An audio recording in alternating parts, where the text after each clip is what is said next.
Hello, my name is Martin Benoit. I'm an English teacher here in Dunham School.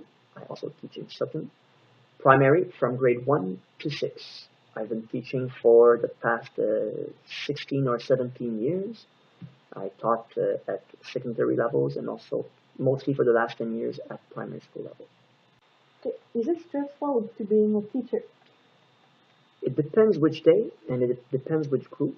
After a while, you get used to it, but sometimes when you meet a new group of kids, well, you're self-aware and you're not sure of your little songs you're gonna do. So it depends on which situation. Certain days, yes. Oh, okay. And what is difficult at school? What's difficult at school? Well, for me, and each teacher is different.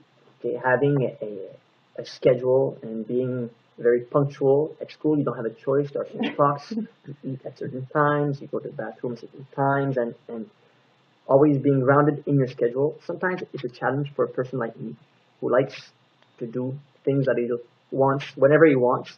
But that's our reality. So that's one thing, having a schedule. Another thing is that's difficult for a teacher like me is that I see each group a little bit. So seeing just sometimes the kids, I don't get my lien attachment is not automatic, whereas the homeroom teacher sees them every single day. So that's one of my challenges being an English second language teacher. Oh, okay. Okay. And what is your motivation to go working? I enjoy working with kids. Yeah. I enjoy the group of teachers that are around me in the school, the people in the school. Okay. So to see when a child learns something and gets it and understands, or learns something, and then if you use it again in another context and say, hey, he did manage, he understood, and to see them that they acquire slowly but surely their little bagage in English, that is what I like to do. Okay. And what kind of skills do we need to do this job? Lots of patience, because any teacher is going to repeat and repeat and repeat again. Yeah, that's So true. that's for sure. You need patience.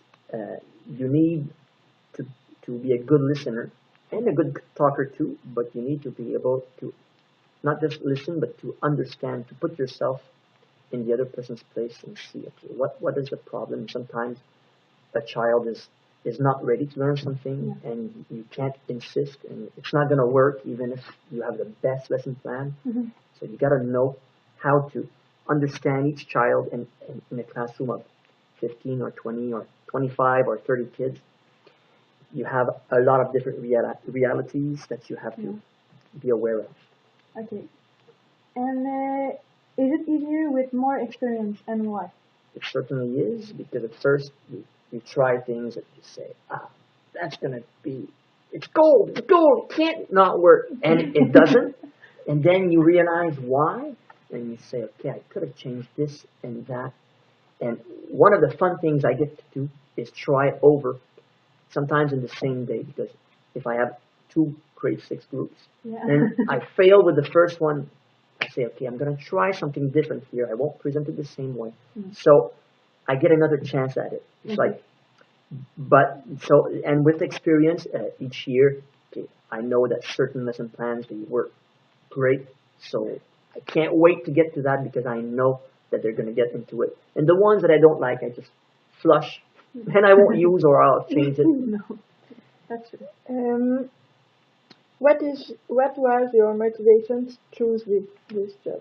Well, when I went to school, I always liked helping other people and helping out. Sometimes I did not just in teamwork, but I helped people study for exams, and I found I was good at explaining stuff. I was always good in English growing up. I'm not an Anglophone, but I learned English and French at the same time, pretty much. So I said, why not be an English teacher? Because being just a regular teacher, well, that's it. It's another reality, and I considered that. But I had a great English teacher when I was in high school, and I loved the way she taught and how she used music and many different things on the TV. Not just TV, but people think English TV. You press play, you watch a movie. No. not like that. But seeing that person, that teacher, she was a great motivation, and I said, why not try that? And it worked out fine. Wow.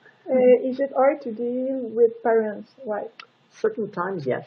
Well, come report card time, sometimes they have expectations. They think their kids deserves an A, so you have to be ready to explain why. No, it's a B, and okay, be sure about your critères d'évaluation. So you have to be grounded, and the best thing to do is when you do have certain evaluations, you tell the kids exactly what you want, and then when you correct, they know exactly why they got that result.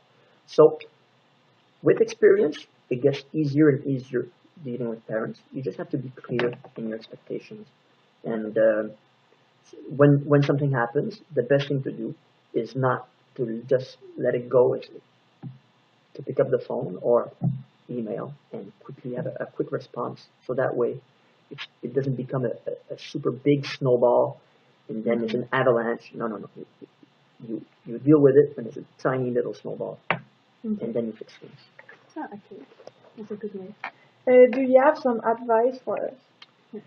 Well, some advice for teachers or for English teachers, but for teachers in general. If you're not used to repeating, get used to it. It's something that you do a lot of. That's one thing for sure. Another thing is, well, you have to be good. If you're a teacher, you have to have a lot of knowledge in lots of things, because not just being an English teacher, you're gonna do some history, some geography. You're gonna do lots of things. So you need to have a very good general culture overall. So whether it's in literature, it's in music, you have to open yourself up to lots of things, because kids are not going to ask you only questions about a certain thing. You have to be very open-minded, and that way, well, you can, when you prepare your work, you can do something for kids who aren't into vehicles, and you don't care about trucks or cars, but you have to talk sometimes about cars and trucks, and then another time it's going to be about flowers and plants, another time it's going to be about animals. Animals everybody likes, okay? But so you got to be able to spread your horizons into different areas. Okay. And what is your best accomplishment in your job? My best accomplishment. Good question. Well, one of the things I really enjoyed, and it's on a personal level, is that I had the chance to teach my own kids, Okay. and it was a great chance for me to see them, and I start them in grade 1, and I see them all the way through grade 6, and to see my own kids in my classroom, and to deal with them like any other student. Yeah. But that is great fun. That's something I really much enjoyed. Another thing, well, just seeing a student, well, who has lots of difficulty, but working hard with that student, and giving them confidence, and then seeing them use English on their own, in the school or out of the school, and I say, my God, I did make a little difference, and that, when you see that, you're quite happy. Yeah. Yeah. And finally, do you have any anecdote for us? Well, an anecdote. Maybe when I started teaching, the first job I had, I went to teach. It was called La Romaine, and it's a little city. In fact, it was a réserve with Montagnier. It's up north in Quebec. It's far away, about 15 hours from here. Okay. And I used to teach secondary, and there I had small groups, 7 or 8 students. My biggest group was like 12, and I had one group that was 3 students. So I spent the whole year with 3 students in secondary 3, teaching them anything. I was like open-minded. What do you want to do? Okay, we worked on special projects, and it was just great. And to find out this entire different culture, which is Montagnier, and they speak Montagnier and French, and English is their third language. But being able to communicate with them, and they taught me some of their words, and I taught them some the English. So it was great to teach kids that are completely different from here, and that was my first job I had when I started. Thank you. Well, thank you. Yes, That's thank you. information. My pleasure. So I hope you have a very good mark on your oral. Thank you.